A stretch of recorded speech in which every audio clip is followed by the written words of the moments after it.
Welcome to this video on diversity and inclusion, designed for MA student teachers. In this session, we will explore the concepts of diversity, barriers to inclusion, the principles of equity and equality, and practical steps to promote an inclusive classroom environment.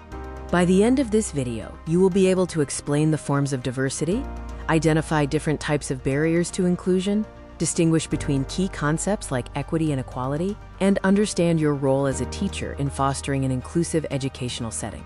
Every classroom is a meeting ground of difference. It is essential to recognize that diversity is not an exception to be managed, but the ordinary condition of teaching and learning. True inclusion depends on whether a system treats difference as a deficit or as a valuable resource. Diversity encompasses a wide range of individual differences among learners. These can be categorized into psychological factors, such as learning styles and motivation, social factors, including culture and language, and economic factors, such as family background and resources. We can categorize student exceptionality into 5 key areas. Understanding these helps us move beyond fixed labels to identify the specific type and extent of support a learner may require to succeed. Intellectual exceptionality involves deviations from the norm in functioning and behavior. This includes giftedness, which requires enrichment or acceleration, and intellectual disability, which calls for individualized goals, concrete instruction, and adaptive support. Physical exceptionality includes conditions affecting mobility or motor coordination, which require adjustments to the classroom layout. Sensory exceptionality covers visual and hearing impairments, necessitating tools like Braille, sign language, or specific seating and lighting arrangements. Educational exceptionality refers to specific learning disabilities like dyslexia, while social deviance involves behavior that significantly departs from norms. Both require supportive interventions, such as specialized instruction or counseling, rather than punitive exclusion. Inclusion often fails because our environments and systems are not designed to accommodate learners. We must identify and address 3 main types of barriers: attitudinal, systemic, and structural. Attitudinal barriers include negative beliefs, low expectations, and prejudice. These manifest as stigma, peer bullying, teacher reluctance to adapt, parental resistance, or even harmful overprotection. Systemic barriers involve rigid curricula, lack of trained staff, and insufficient funding. Structural barriers are physical, such as inaccessible buildings, lack of specialized learning materials, or oversized classes that limit individual attention.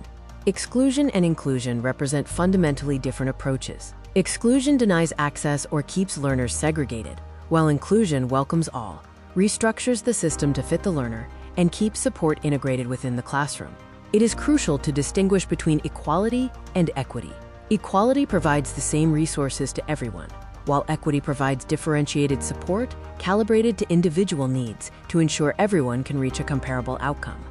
A rights-based approach views education as a fundamental, enforceable right for every child, supported by international conventions and national legislation. It shifts the question from "can this child fit?" to "how must we change to include them?"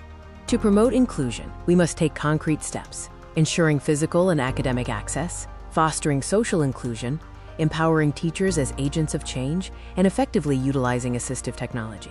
First, ensuring physical access is about barrier-free infrastructure.